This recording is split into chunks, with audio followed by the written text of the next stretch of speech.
નમસ્કાર વિદ્યાર્થી મિત્રો, શ્રી એશન વિદ્યાલયમાં ચાલતા ઈ લર્નિંગ પ્રોગ્રામમાં હું આપનું હાર્દિક સ્વાગત કરું છું.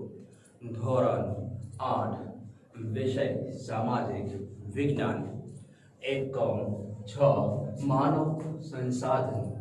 આપણે માનવ સંસાધનમાં વસ્તી ગીચતા, વસ્તી વૃદ્ધિ, જન્મદર, મૃત્યુદર, વસ્તી ગીચતા પર અસર કરતા કારણો, પરિબળો, શા માટે વસ્તી કરવામાં આવે છે, વસ્તી ગણતરી કરવામાં આવે છે, કોની કોની વસ્તી ગણતરી કરવામાં આવે છે, આ બધી જ માહિતી આપણે મેળવી ચૂક્યા છીએ. વિદ્યાર્થી મિત્રો, જન્મદર એટલે શું, મૃત્યુદર એટલે શું, એ બંનેની તુલના થાય એટલે આપણે શું થઈ શકે છે, ક્યારે વધારો થાય છે, ક્યારે ઘટાડો ક્યાં થાય છે, ક્યારે સ્થિર થાય છે, એની માહિતી આપણને મેળવવાની છે.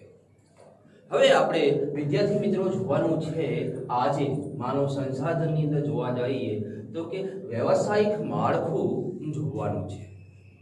વ્યવસાયિક માળખું એટલે શું? તો કે જેમ આપણે સ્ત્રી પુરુષ જાતિ પ્રમાણ, વ્યવસાય પ્રમાણ આ બધું જોઈ ગયા, એમ વ્યવસાયિક પણ માળખું કરવાનું છે. હવે વ્યવસાયિક માળખાની અંદર જોવા જઈએ વિદ્યાર્થી મિત્રો, તો આપણી પાસે બે જૂથ થઈ શકે છે. એક જૂથ કામ કરનાર જૂથ અને બીજું કામ નહીં કરનાર જૂથ, એમ બે ભાગ પાડી શકીએ. આમ જોવા જઈએ તો ત્રણ પણ ભાગ પડી શકે છે. એક કામ કરનાર જૂથ, એક કામ નહીં કરનાર જૂથ અને એક કામ કરનાર પણ છતાં કામ નથી મળનાર જૂથ. એટલે આમ ત્રણ વિભાગ પાડી શકાય આપણે જોવા જઈએ તો કે વ્યવસાયિક માળખું એ દેશની કુલ વસ્તીમાંથી વિવિધ વ્યવસાયમાં રોકાયેલા લોકોને વ્યવસાય જૂથમાં સમાવી શકાય છે. હવે તેમાં કામ કરનારા જૂથોની અંદર ઘણા બધા હોય છે. જે કામ કરવું છે એને કામ મળી રહે છે એવું જૂથ. બીજું, જેને કામ કરવું છે પણ એને યોગ્ય કામ નથી મળતું, એક એવું જૂથ. ત્રીજું જૂથ કામ નહીં કરનાર, કામ આપવા છતાં પણ કામ નહીં કરનાર જૂથ. 802. એટલે એમ બે ભાગ, અને આમ જોવા જઈએ તો આપણા ત્રણ ભાગ છે. ભાગ પડવા જઈશું વિદ્યાર્થી મિત્રો તો વધારે ને વધારે પડતા જશે. દેશમાં ઝડપથી થતા ઔદ્યોગિકરણથી કામ કરનાર જૂથ વધતું જાય છે. ઔદ્યોગિકરણમાં મેડિકલ વિભાગોની અંદર, પછી બાંધકામ ઉદ્યોગોમાં, પછી સિલાઈ મશીનરી, આ બધામાં કામ કરનારાઓના જૂથોનું પ્રમાણ આજે વધી રહ્યું છે. કારણ કે વસ્તી વધી રહી છે એમ માંગ વધી રહી છે, અને માંગ વધી રહે એમ ઔદ્યોગિક જૂથનું પરિબળ વધારે ને વધારે આપણે મજબૂત કરતા જવું પડે છે. સમજાય છે વિદ્યાર્થી મિત્રો વ્યવસાયિક માળખું એટલે શું? સરસ. એકવાર મગજમાં વળી પાછું સમજવાનો પ્રયત્ન કરો કે દેશની કુલ વસ્તીમાંથી વિવિધ વ્યવસાયોમાં રોકાયેલા લોકોને વ્યવસાય જૂથમાં સમાવી શકાય તેવા કામ કરનારા જૂથો અને કામ નહીં કરનારા જૂથ, એમ બે ભાગ પડે છે. દેશમાં ઝડપથી થતું ઔદ્યોગિકરણથી કામ કરનાર જૂથનું વધતું પરિબળ તમને જોવા મળે છે. હવે બીજો પોઈન્ટ જોવા જઈએ વિદ્યાર્થી મિત્રો તો કે વસ્તીમાં પરિવર્તન. સ્વાભાવિક છે કે વસ્તીમાં પરિવર્તન આવે, કે આપણા લોકો બહાર જાય, એમના લોકો આપણા દેશમાં આવે તો એ વસ્તીનું પરિવર્તન થયું કહેવાય. હવે દેશમાં વસ્તી બે પ્રકારમાં પરિવર્તન તમને જોવા મળે છે. આપણા દેશમાં વસ્તીમાં પરિવર્તન કેટલા પ્રકારના જોવા મળે છે? તો કે બે પ્રકારના. કયા કયા? તો કે એક સંખ્યાત્મક પરિવર્તન અને બીજું છે ગુણાત્મક પરિવર્તન. સમજાય છે વિદ્યાર્થી મિત્રો? દેશમાં વસ્તીમાં પરિવર્તન કરવાવાળાની સંખ્યામાં કેટલા પ્રકારમાં વહેંચી શકાય છે? તો કે બે પ્રકારમાં. એક સંખ્યાત્મક પરિવર્તન અને એક ગુણાત્મક પરિવર્તન. હવે આ જોવા જઈએ સંખ્યાત્મક પરિવર્તનમાં વિદ્યાર્થી મિત્રો આપણે તો આપણા માટે ઘણી બધી મહત્વની વસ્તુ એ છે કે એ કામ કરવું જોઈએ એના માટે. તો કે સંખ્યાત્મક પરિવર્તન આપણે ક્યારે ખબર મળે? તો ક્યાંક વસ્તી આપણે સંખ્યાને આધારે વધઘટ થતી હોય છે. ક્યાંક વસ્તીમાં વધઘટ થતી તમને જોવા મળશે. જેમ કે ગામમાંથી શહેરમાં આવો તો ગામમાં સંખ્યા ઓછી થવી અને શહેરમાં સંખ્યા વધવી. નાના નગરોમાં સંખ્યા ઘટવી અને મોટા નગરોમાં સંખ્યા જવી. એ સ્થળાંતરિત કહેવાય. વસ્તી વૃદ્ધિ દર અને સ્થળાંતરને લીધે આમ થાય છે. સંખ્યા વધે છે અને ભારણ એ વસ્તુ જીરી નથી શકતી એટલે એ લોકો સ્થળાંતર થાય છે. માની લો કે 1000 એકર જમીન છે અને એમાં નભનાર વ્યક્તિઓ 5000 છે. હવે એની સંખ્યા તો 10000 થઈ જશે તો સ્વાભાવિક છે કે અહીંયા એ લોકોને કામ મળશે નહીં અને કામના અર્થે લોકો બહાર નગર તરફ પ્રસ્થાન કરશે એટલે સ્થળાંતર કરશે. આમ વસ્તી વૃદ્ધિ દર વધી જાય ત્યારે હવે વસ્તી વૃદ્ધિ દર ક્યારે વધે છે એ પણ તમે જાણી ગયા છો. તો કે જ્યારે જન્મ દર પ્રમાણ વધુ હોય અને મૃત્યુ દર પ્રમાણ ઓછું હોય ત્યારે વસ્તી વૃદ્ધિ દર વધે છે. અને આમ થવાથી એ લોકોને રોજગારી, શિક્ષણ, ખોરાક આ બધી રહેઠાણની સમસ્યાઓ ઊભી થાય છે અને આ સમસ્યાનું નિરાકરણ કરવા માટે એ લોકો સ્થળાંતર થશે. સ્થળાંતરને લીધે આ વધુ વસ્તુઓ થાય છે. આ ઉપરાંત ભૂમિહીન લોકો ની સ્થિતિ સમજવા જેવું છે કે જેની પાસે જમીન નથી રહેવા, નથી ખેતર ખેડવા, નથી બીજું કઈ ઉદ્યોગીની પરિસ્થિતિ કહી શકે એવી સ્થિતિમાં તો જ્યાં ઓછું જમીન પ્રમાણ છે તો સ્વાભાવિક છે એની વર નભનારોની સંખ્યા વધશે તો મારામારી શરૂ થશે. હવે પ્રમાણે થશે કે આથી આપણે બીજે જવું પડશે. શહેરીકરણ તેમજ સામાજિક અને વહીવટી કારણોસર વસ્તીમાં વધઘટ થાય છે. જમીન પણ એક વધઘટનું પ્રમાણ છે મુખ્ય. કેમ કે જમીન ને આધારે લોકોનું જીવન ધોરણ ચાલતું હોય છે. જેમ કે આ ભારત દેશ કૃષિ પ્રધાન દેશ છે, એની ઉપર 65 થી 70% લોકો કૃષિ ઉપર નિર્ધારિત છે. હવે એ જ વસ્તુ આપણી પાસે ઓછી થતી જશે તો દિવસે દિવસે આપણે બહાર સ્થળાંતર કરવું પડશે. ગામડામાંથી શહેરમાં આવવું, શહેરમાંથી મહાનગરોમાં જવું એ પણ એક સામાજિક કે વહીવટી કારણોસર પણ વસ્તીમાં વધઘટ થાય છે. સમજાય છે વિદ્યાર્થી મિત્રો? સંખ્યાત્મક પરિવર્તન ક્યાંક વસ્તીમાં વધઘટ થતી જોવા મળે છે. આ ઉપરાંત જો એ લોકો વસ્તી વૃદ્ધિ દર અને સ્થળાંતરને લીધે આમ થતું હોય તો ભૂમિહીન લોકોની સ્થિતિ આપણે સમજી શકીએ છીએ કે જેની પાસે જમીન નથી, રહેવા કે ન ખેડવા, તો એ સ્વાભાવિક છે કે શહેરીકરણ તરફ પ્રસ્થાન કરશે કે જ્યાં એને રોજગારી મળી રહે, સાથે સાથે રહેવાની પણ જગ્યા બહુમાળી મકાનોમાં મળી રહે છે. તેમજ સામાજિક કે સાંસ્કૃતિક કે શિક્ષણ કે આરોગ્ય પોતાના વિકાસ માટે પણ એ સ્થળાંતર કરતો રહે છે. આમ વસ્તીમાં વધઘટ જોવા મળે છે. બીજો પોઈન્ટ છે આપણો ગુણાત્મક પરિવર્તન. તો કે વ્યક્તિના વિચાર શું છે? કોઈના વિચારો આધુનિકતા તરફ જતા હોય, કોઈના વિચારો ભારત દેશને વિકાસના પંથે લઈ જાય એવા હોય. એનો સ્વભાવ, એની રહેણી કરણી, જીવનશૈલીમાં આવતું પરિવર્તન એ ગુણાત્મક પરિવર્તન છે. સમજાય છે કે વ્યક્તિના વિચાર અને સ્વભાવ એ રહેણી કરણી, જીવનશૈલીમાં આવતું પરિવર્તન એ ગુણાત્મક પરિવર્તન છે. તમારા વિચારો બદલાશે એમ તમારું વ્યક્તિત્વ બદલાશે. જેમ વ્યક્તિત્વ બદલાશે એમ તમારો સ્વભાવ બદલાશે. જેમ તમારો સ્વભાવ બદલાશે એમ તમારા ઘરની રહેણી કરણી બદલાશે. જેમ રહેણી કરણી બદલાશે એમ તમારું જીવન ધોરણ બદલાશે અને આ બદલાવાની સાથે તમારું પરિવર્તન પણ થશે.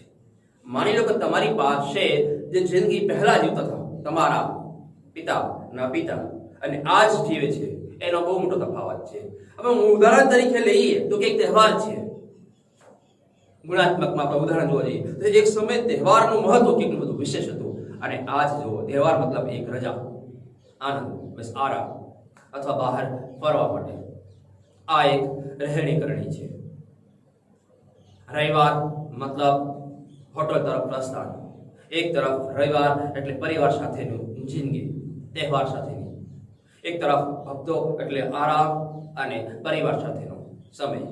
અને આજ હપ્તો અને રવિવાર રજા એટલે બહાર તરફનું પ્રસ્થાન, અલગ જગ્યામાં. તો એક પરિવર્તન છે, ચેન્જ આવી રહ્યું છે લોકોના ખોરાક, પોશાક, રહેઠાણમાં અને જીવનમાં. તેની ઉપર જોવા જઈએ તો કે ખંત, મહેનત, ઉદ્યમ, રાષ્ટ્રીય ભાવના, ઉત્સાહ, સાહસ વગેરે જવાબદાર કારણો છે. જે વ્યક્તિની પાછળ મહેનત, રાષ્ટ્રીય ભાવના, ઉત્સાહ સાથે સાહસ કરીને કામગીરી કરવાનું છે, હવે એ વ્યક્તિ એ ઉદ્યોગપતિ બની શકે છે. રિલાયન્સના માલિક, ટાટાના માલિક, પાર્લેજી, વેફર્સ, બાલાજી, આ બધા એના સર્વશ્રેષ્ઠ ઉદાહરણ. લજ્જિત પાપડ કે જેમનું ખંત, ઉદ્યમ, રાષ્ટ્રીય ભાવના, ઉત્સાહ અને સાહસ એમને ક્યાંથી ક્યાં સુધી પહોંચાડી દીધા. એના કારણો જવાબદાર છે, જેનાથી વ્યક્તિના વૈચારિક, સામાજિક, સાંસ્કૃતિક જીવનમાં કેટલાક પરિવર્તનો આવ્યા. સમજવાનો પ્રયત્ન કરો કે એ વ્યક્તિઓના જીવનમાં પરિવર્તન આવી ગયા. વ્યક્તિના વૈચારિક, સામાજિક કે સાંસ્કૃતિક જીવનમાં કેટલાક પરિવર્તનો આવ્યા, એ પણ મહત્વના છે. હવે આપણે આગળ જોઈએ તો કે ધાર્મિક જૂથ. ભારત સર્વ ધર્મ સમભાવ ધરાવતો દેશ છે. ભારત બિન સાંપ્રદાયિક દેશ છે. ભારત કોઈ ધર્મમાં માનતું નથી, પણ એની પ્રજા, દરેક ધર્મ પ્રજા અહીં વસે છે. અહીં સૌથી વધુ હિન્દુ પ્રજા છે, જ્યારે એની ક્રમશર જોવા જઈએ તો કે ઇસ્લામ, ખ્રિસ્તી, શીખ, બૌદ્ધ, જૈન, પારસી આ બધા ધર્મો પાળતા લોકો રહે છે. આ ઉપરાંત બીજા અન્ય ધર્મોના પણ પાળવાના લોકો અહીં આવીને ક્યાંક ક્યાંક જૂથમાં શરૂઆત થઈ રહી છે. ભારત લોકશાહી દેશ છે. અહીં જેને આવીને વસવું હોય એ વસવાટ કરી શકે છે. બસ એક એને પ્રોસેસમાંથી પ્રસાર થવું પડે છે. ધાર્મિક જૂથમાં વિભાગ કરવામાં આવે તો કે ભારત ભલે ધર્મમાં નથી માનતું, પણ ભારતના લોકો અલગ અલગ ધર્મમાં માનવાવાળી પ્રજાઓ છે. ભારત બિન ધર્મ સંપ્રદાયમાં માનવાવાળું છે. ભારત સર્વ ધર્મ સમભાવ ધરાવતો દેશ છે. બધા ધર્મોને સરખો માને છે, પણ દરેકની પ્રજા દેશની અલગ અલગ ધર્મમાં વિશ્વાસ ધરાવતી હોય છે. જેમ કે ભારત છે તો ભારતના લોકો ધર્મમાં, હિન્દુ ધર્મમાં સૌથી વધુ માને છે. એ પછી ઇસ્લામ ધર્મ છે બીજા નંબર પર આપણે સૌથી વધુ. પછી ખ્રિસ્તી ધર્મ છે, શીખ છે, બૌદ્ધ છે, જૈન છે, પારસી ધર્મ પાળનારા લોકો પણ આપણે ત્યાં સૌથી વધુ વિશેષ રહે છે. આ ઉપરાંત જોવા જઈએ વિદ્યાર્થી મિત્રો તો કે ભાષાત્મક જૂથ. ભાષા આપણા માટે મહત્વની છે. જે હું બોલી રહ્યો છું, જે તમે સમજી રહ્યા છો, ગુજરાતી ભાષા જે આપણા બોર્ડ પર લખાયેલી છે ભાષા, એ ભારત ઘણો વિશાળ અને વિવિધતા ધરાવતો દેશ છે. તેમાં અનેક ભાષાઓ અને બોલીઓ બોલાય છે. 12 ગામે બોલી બદલાય. શું 12 ગામે 7 ગવે બોલીઓ ચેન્જ થતી રહે છે. બંધારણ મુજબ હાલ 22 માન્ય ભાષાઓ છે આપણી પાસે. બંધારણ અનુસાર આપણે 22 ભાષામાં ભારતનો વહીવટ કરી શકીએ છીએ. ગુજરાતમાં ગુજરાતી, પંજાબમાં પંજાબી, કાશ્મીરમાં કાશ્મીરી, તમિલમાં તમિલ. આ બધી ભાષાઓ છે. મરાઠી, હિન્દી, સંસ્કૃત. હવે એ પ્રમાણે આપણે ભાષાઓ બોલીને એક સાથેનો વ્યવહાર કરીએ છીએ. આપણે આગળ જોઈ ગયા કે ભાષા જૂથની અંદર 0 થી 6 યા વર્ષ સુધીનું બાળક અને એ પછીનું બાળક જો કોઈ એક ભાષા લખી શકતું હોય, એક ભાષા બોલી શકતું હોય, એક ભાષા સમજી શકતું હોય તો એને સાક્ષરતા કહેવાય છે. જેમ જેમ એ ભણતો જાય છે તેમ તેમ ભાષાઓમાં ઉમેરો થતો જાય છે. પહેલું ગુજરાતી, પછી અંગ્રેજી, પછી હિન્દી, પછી સંસ્કૃત. આ 4 ભાષાઓ આપણે વિશેષ જોવા મળે છે. પછી તમે બીજી ભાષાઓ રાખવી હોય તો આગળ ભણતરમાં તમે રાખી શકો છો. ગુજરાતી મીડિયમ, હિન્દી મીડિયમ અને અંગ્રેજી મીડિયમ 3 વિષય. કારણ કે આપણે વિશ્વ કક્ષાએ સાથે જ્યારે ચાલવાનું હોય ત્યારે અંગ્રેજી ખૂબ જરૂરી છે, અને ભારતમાં જ્યારે ચાલવું હોય બધા રાષ્ટ્રોમાં બધા દેશની સાથે આપણે હળીમળી જવું હોય તો આપણે હિન્દી ભાષા જે ભારતની છે રાષ્ટ્રભાષા છે એ વધારે અપનાવવી પડે છે. એક રાજ્યમાંથી બીજા રાજ્યમાં અથવા બીજા રાજ્યનો કોઈ બહારના દેશનો આપણા દેશમાં આવ્યો તો એ હિન્દી ભાષા શીખે છે, જેથી ભારતમાં વધુ હળી મળી શકે. અને પ્રાંતની ભાષા જોવા જઈએ તો આપણી ગુજરાતી છે. તો આમ હાલમાં જે 22 ભાષાઓ છે એમાં જોવા જઈએ તો કે હિન્દી અને અંગ્રેજી વહીવટી ભાષાનો દરજ્જો આપવામાં આવે છે. ભારતમાં માત્ર 2 જ ભાષાને વહીવટી દરજ્જો આપવામાં આવ્યો છે કેન્દ્ર કક્ષા તરફથી. એક છે હિન્દી અને બીજી છે અંગ્રેજી. ઘણીવાર તમે ગયા હશો રેલવે, બસ, બીજા રાજ્યોમાં તો કે હિન્દી हमारी राष्ट्रभाषा છે, कृपया हिंदी बोल के व्यवहार शुरू करिए. તો કે હિન્દી ભાષાઓનો વ્યવહાર શરૂ કરવા માટે હોય છે આવા સૂત્રો લખ્યા હોય. જો કે ગુજરાતી ભાષાવાળા ઘણીવાર મારી જોડે બાવા હિન્દી શીખતા હોય છે. બહુ ફાવતું ન હોય, હિન્દી પર એનું પ્રભુત્વ ન હોય તો એ બાવા હિન્દી શીખવાનો પ્રયત્ન કરે, અથવા તો લૌકિક જેને લોક સાહિત્યમાં કહેવા જઈએ તો એ બાવા હિન્દી આપણે એટલે કે એ ચલાવવાનો પ્રયત્ન કરતા હોઈએ છીએ માળતોડ કરીને હિન્દી સાથેનો. અંગ્રેજી પણ આપણી સાથે એવો જ વિષય છે કે અંગ્રેજી, ગુજરાતી, હિન્દી બધું મિક્સ કરી ક્યારેક આપણે વહીવટ કરવાનો પ્રયત્ન કરીએ છીએ. આપણો ઉદ્દેશ્ય સામેવાળી વ્યક્તિને સમજાવવાનો છે, એ સમજી જાય છે એ આપણા માટે મહત્વનું છે. ભારતમાં ભાષાવાર રાજ્યોની રચના થઈ હતી. પહેલા શરૂઆતમાં આપણે સમજવા જઈએ તો કે ભારતને 4 રાજ્યોમાં વિભાજિત કરવામાં આવ્યું, અ, બ અને ક. એ પછી અલગ ભાષાની રચના આંધ્રપ્રદેશની શરૂઆત થઈ, પછી બીજા રાજ્યોએ શરૂઆત કરી, પછી ત્રીજા રાજ્યોએ, અને પછી આપણે ગુજરાતી બોલવાવાળાએ ગુજરાતી મરાઠીમાંથી અલગ થવા માટે, આમ પછી ધીરે ધીરે અલગ પડતા ગયા. આજે દરેક રાજ્ય ભાષાવાર રાજ્યની રચનાઓ થઈ ગઈ છે. એટલે ભાષા જૂથ પણ આપણા માટે ખૂબ જરૂરી છે. પછી તમને ભલે 10 ભાષાઓ આવડતી હોય પણ તમારી માતૃભાષા સંસ્કૃત હોય, માતૃભાષા તમારી હિન્દી હોય, માતૃભાષા તમારી ગુજરાતી હોય કે માતૃભાષા તમારી અંગ્રેજી હોય, એ સાથે તમારે જોવાનો વિભાગ પાડવામાં આવતા હોય છે. હવે એ બીજું જોવા જઈએ તો કે આપણે આરોગ્ય જૂથ શું છે? તો કે આરોગ્ય જૂથની અંદર જોવા જઈએ તો કે માનવી એટલે શારીરિક, માનસિક, આર્થિક અને સામાજિક અને આધ્યાત્મિક તત્વોની સાથેની સમૃદ્ધિ એની આરોગ્ય કહી શકાય. આરોગ્યતા એટલે શું સમજાય છે વિદ્યાર્થી મિત્રો? તો કે માનવીનું શરીર છે એ તંદુરસ્ત હોવું જોઈએ. શરીર તંદુરસ્ત છે તો એનું મન પણ તંદુરસ્ત હોવું જોઈએ. એનું મન પણ તંદુરસ્ત છે તો એ આર્થિક રીતે પણ સમૃદ્ધ હોવું જોઈએ. એ આર્થિક રીતે સમૃદ્ધ છે તો સામાજિક દ્રષ્ટિએ પણ એ વ્યવસ્થિત સમૃદ્ધ હોવો જોઈએ. આ બધાની દ્રષ્ટિએ સમૃદ્ધ છે તો આધ્યાત્મિક ધર્મની દ્રષ્ટિએ પણ એ તત્વો સાથે સમૃદ્ધ હોવો જોઈએ. તો એના આરોગ્ય રીતે સમૃદ્ધ કહી શકાય છે એ રાષ્ટ્રને. તમારું તંદુરસ્ત શરીર હોય પણ તમે માનસિક બીમાર હોય તો થઈ શકે ને?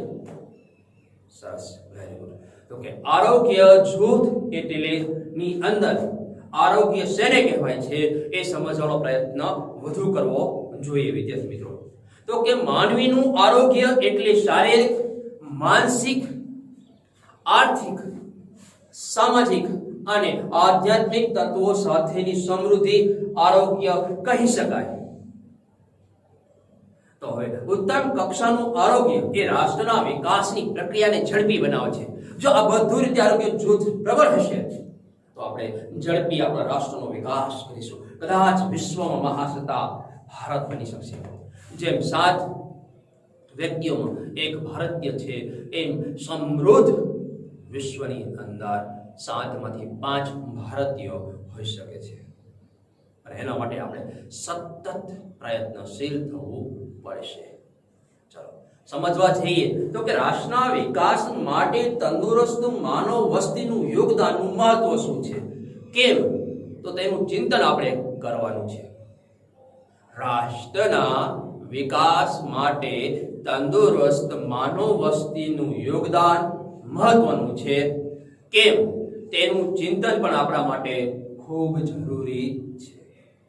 હવે સમજવા જઈએ વિદ્યાર્થી મિત્રો તો કે માનવીનું આરોગ્ય એટલે શારીરિક, માનસિક, આર્થિક, સામાજિક અને આધ્યાત્મિક તત્વોની સાથે તેની સમૃદ્ધિ. આવું તંદુરસ્ત આરોગ્ય ધરાવતી માનવ વસ્તીનું યોગદાન રાષ્ટ્રના વિકાસ માટે ઘણું મહત્વનું છે. તે વિકાસની પ્રક્રિયાને ઝડપી બનાવવાનો પ્રયાસ કરે છે. રાષ્ટ્રના વિકાસ માટે જે જરૂરી છે એ એના માટેની વસ્તુ છે. સમજાય છે? રાષ્ટ્રના વિકાસ માટે તંદુરસ્ત માનવ વસ્તીનું યોગદાન મહત્વનું છે. કેમ તો કે માનવીનું આરોગ્ય એટલે શારીરિક, માનસિક, આર્થિક, સામાજિક અને આધ્યાત્મિક તત્વો સાથેની તેની સમૃદ્ધિ. આવું તંદુરસ્ત આરોગ્ય ધરાવતી માનવ વસ્તીનું યોગદાન રાષ્ટ્રના વિકાસ માટે ઘણું જ મહત્વનું છે અને તે વિકાસની પ્રક્રિયાને ઝડપી બનાવવાનો પ્રયત્ન કરે છે. હવે વિદ્યાર્થી મિત્રો આપણે જોવા જઈએ તો કે રાષ્ટ્રીય વસ્તી નીતિ શું છે? શા માટે આપણે આ વસ્તી નીતિ કરવી પડે છે? શું લેવા? સમજાવશો વિદ્યાર્થી મિત્રો? રાષ્ટ્ર નીતિ શું કામ બનાવી પડે આપણે વસ્તી? ભારત પાસે જે જમીન છે એમાં આર્થિક વૃદ્ધિ જેટલી કરી શકાય એટલું છે, ખોરાક માટે જેટલી જરૂરિયાતો છે એટલું, રોજગારી જેટલી આપી શકાય એના માટે. આ માટે આપણે બધું વસ્તુ કરવું પડે કે બેલેન્સ જળવાઈ રહે. થોડીક જગ્યામાં ઝાઝા વ્યક્તિ ઉભા રાખો તો શું થશે? એ જ વસ્તુ આપણા ભારત દેશમાં થશે, રાષ્ટ્રમાં થશે. જેટલી જરૂરિયાત છે એના કરતાં માનવ વસ્તી થશે તો વસ્તી વિસ્ફોટ થશે અને પછી એના માટે અંદરોઅંદર ઝઘડાઓ થશે. જેમ પ્રાણીઓ ઝઘડે છે એ મનુષ્ય પણ ઝઘડતો તમને જોવા મળશે. દેશની વસ્તી એ દેશની શક્તિ છે. દેશની વસ્તી એ જ દેશની શક્તિ છે અને માનવ સંસાધન શિક્ષિત અને તાલીમબદ્ધ તંદુરસ્ત શક્તિશાળી હશે.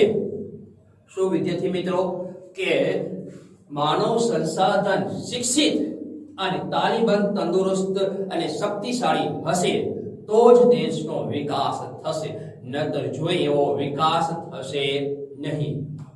દેશની વસ્તી એ માનવ સંસાધન દેશનું મૂડી છે અને એ જ દેશની ખરી શક્તિ છે. એના માટે માનવ સંસાધન શિક્ષિત હોવું જોઈએ, તાલીમવાળું હોવું જોઈએ અને તંદુરસ્ત હોવું જોઈએ તો જ એ દેશનો રાષ્ટ્રનો વિકાસ થઈ શકે. આ ઉપરાંત માનવ શક્તિનો ઉપયોગ પણ એ દેશના વિકાસમાં પાયાનું કામ કરે છે. બધી વસ્તુઓ છે પણ માનવ વસ્તી એનો ઉપયોગ નથી કરી શકતી તો? જેમ આપણે વારંવાર ઉદાહરણ લઈએ છીએ કે ખનિજ હતું બધું જ એ સમય પૃથ્વી પર આદિમાનવ પાસે એને વાપરવાની કળા નહોતી તો એ સંસાધનમાં ગણાતું નહોતું. હકીકતમાં માનવ શક્તિ આ બધી વસ્તુઓ ચલાવવાનો પ્રયત્ન કરે છે. આ બધું થાય તો આખું થાય. જે દેશ પાસે માનવ વસ્તી નથી ત્યાં એક સમજવાનો પ્રયત્ન છે કે એ લોકો માનવ વસ્તીને પ્રબળ પોતાના રાષ્ટ્રને ટકાવી રાખવા માટે માનવ વસ્તી માટે મહેનત કરે છે. આપણે માનવ વસ્તી ઘટાડવા માટે પ્રયત્ન કરીએ છીએ કે બેલેન્સ જળવાઈ રહે. એ લોકો પોતાના રાષ્ટ્ર માટે બેલેન્સ જળવાઈ રાખે એ માટે માનવ વસ્તી વધારો કરવા માંગે છે અને આપણે પણ બેલેન્સ જળવાઈ રહીએ એ માટે માનવ વસ્તી ઘટાડો કરવા માંગીએ છીએ. વિશ્વ હરણફાળ ભરી રહ્યું છે અને એમાં ભરાતા દેશો સાથે આપણે ઊભું રહેવાનું છે. એ ઉદ્યોગો તરફ જે જઈ રહ્યું છે, વિકાસ તરફ જે જઈ રહ્યા છે, પ્રગતિ તરફ જે જઈ રહ્યા છે, એ હરણફાળ જે આખા આકાશમાં ઉડી રહ્યા છે એમની સાથે પણ આપણે ભારતને ઉડવાનું છે અને આગળ જવાનું છે. ઉડવા સાથે, તાલ મિલાવવા સાથે એમની સ્પર્ધાઓમાં આપણે આગળ નીકળી જવાનું છે. તો એ માટે ગતિશીલ રહેવા માટે આપણે જાગૃત થવું પડશે અને જાગૃત થવા માટે આપણે માનવ સંસાધનને પણ વ્યવસ્થિત કરવું પડશે. જો વ્યવસ્થિત નહીં થાય તો આપણે એના માટેનું મૂલ્ય ચૂકવી શકશું નહીં. દેશની સમૃદ્ધિમાં માનવ શક્તિને મૂલ્યને પ્રાધાન્ય આપવું પડે છે આપણે, અને એ જ આપણું પ્રાધાન્ય છે. દેશના વિકાસને અવરોધ પરિબળોને નિયંત્રિત કરવા પડશે. જે કે વસ્તી વિસ્ફોટ થઈ રહ્યું છે, નિયંત્રણ કરવા માટે આપણે 1951 થી પ્રયત્ન કરી છે કે જાજા હાથ રળિયા બને નાનું કુટુંબ સુખી કુટુંબની ભાવના આપણે ચલાવી રહ્યા છે.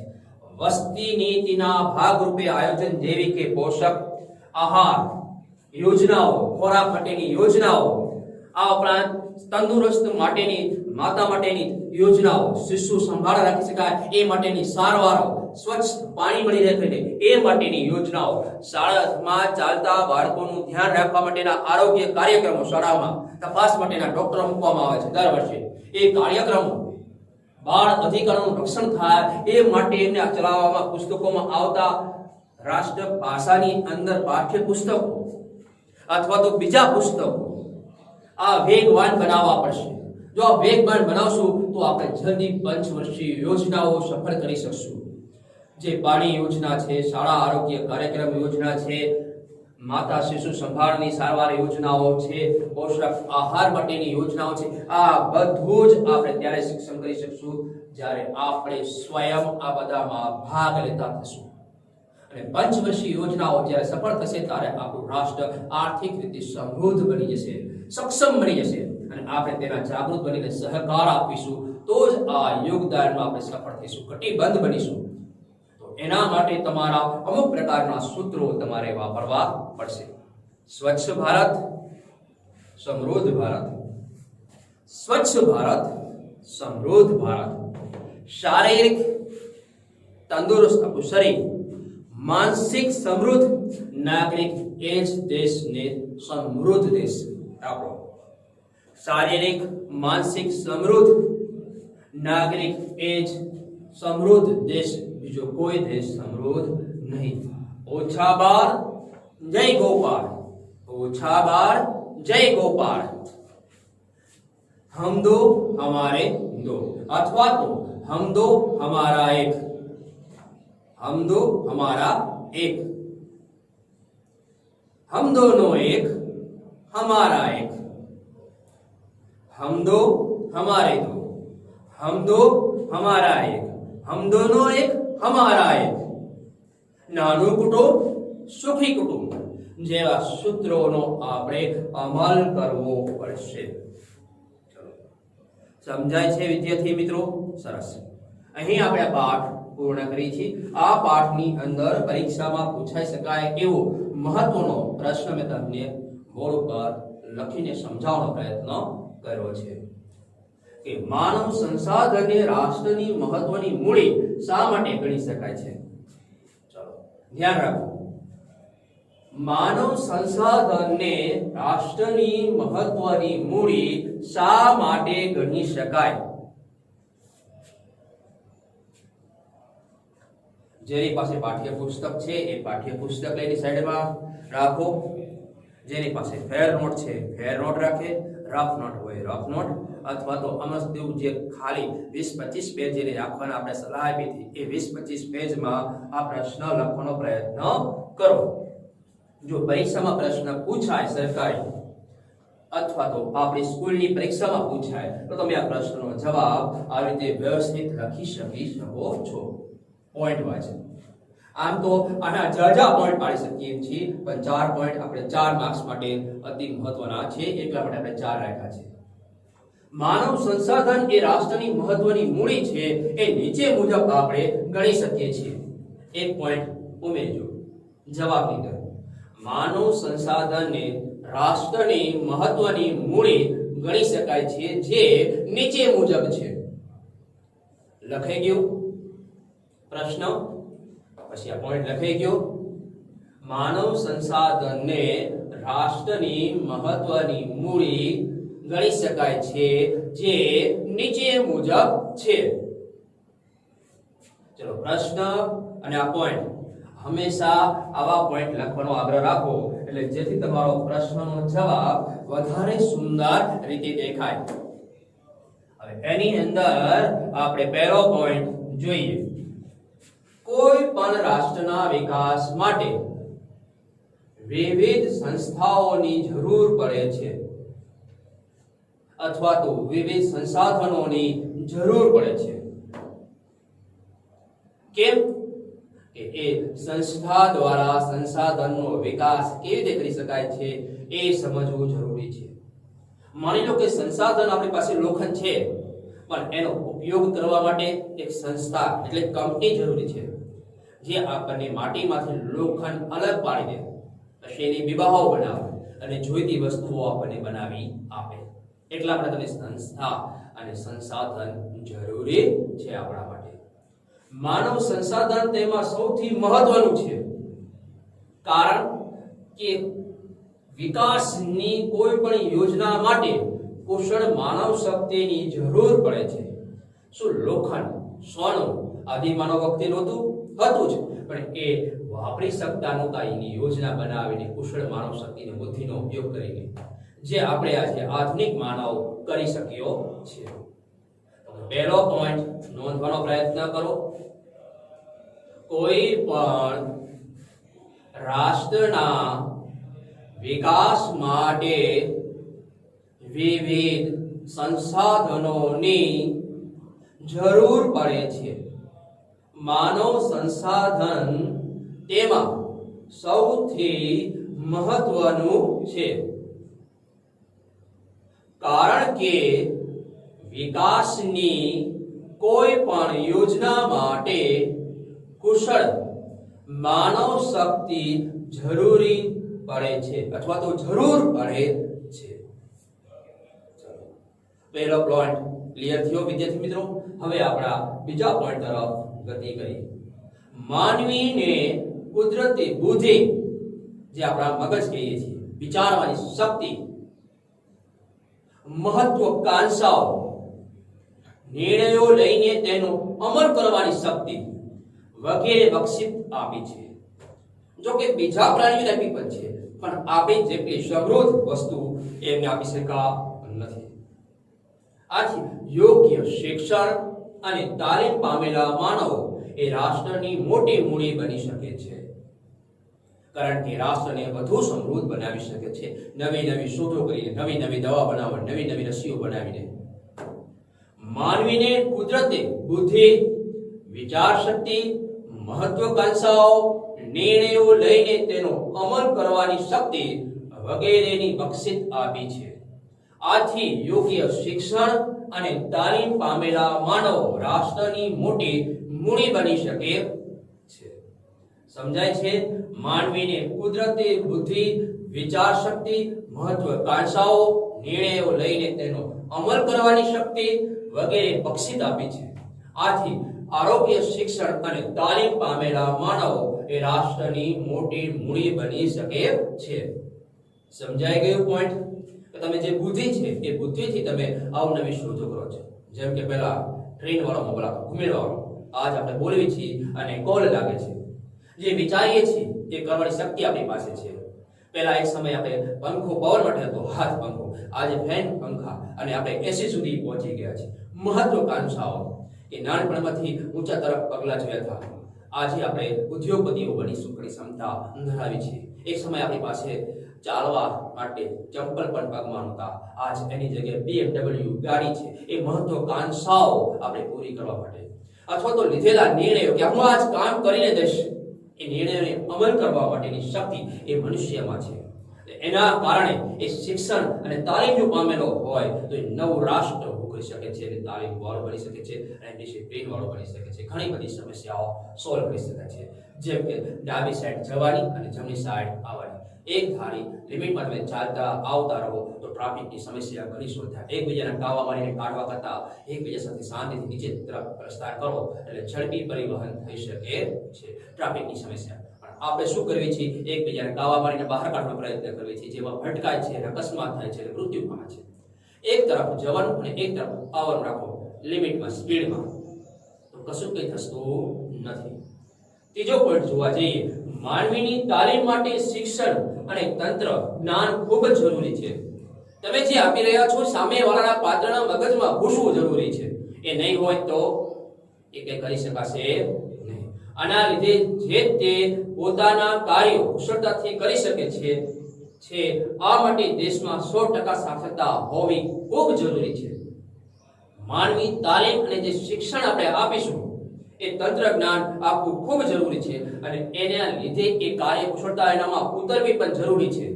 તમે પંખા બનાવવાની તાલીમ આપો પણ એ પંખો બનાવી ન શકે તો તમે એને એસી બનાવવાની તાલીમ આપો પણ એ એસી બનાવવાની ક્ષમતા ધરાવે તો ફ્રીજ છે, વોશિંગ મશીન છે, કોમ્પ્યુટર છે, ટેબ્લેટ છે, પ્રોગ્રામિંગ છે, આ બધી વસ્તુઓ એને આપો, સમજાવો બનાવવાની મેથડ, પણ એના મગજમાં ઘૂસે જ નહીં તો અભણ વ્યક્તિનો એને કંઈ જ ખબર પડશે નહીં. માટે દેશમાં 100% સાક્ષરતા ભણેલા વ્યક્તિ હોવા જોઈએ તો દેશનો વિકાસ ઝડપી કરી શકાય છે. એક તરફથી બીજી તરફ પ્રસ્થાન આપણે ઝડપી કરી શકીએ છીએ.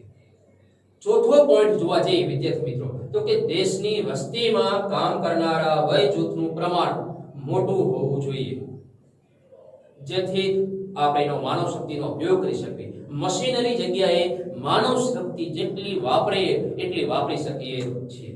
તેનાથી મોટું આવક ઊભી થશે આપણી પાસે.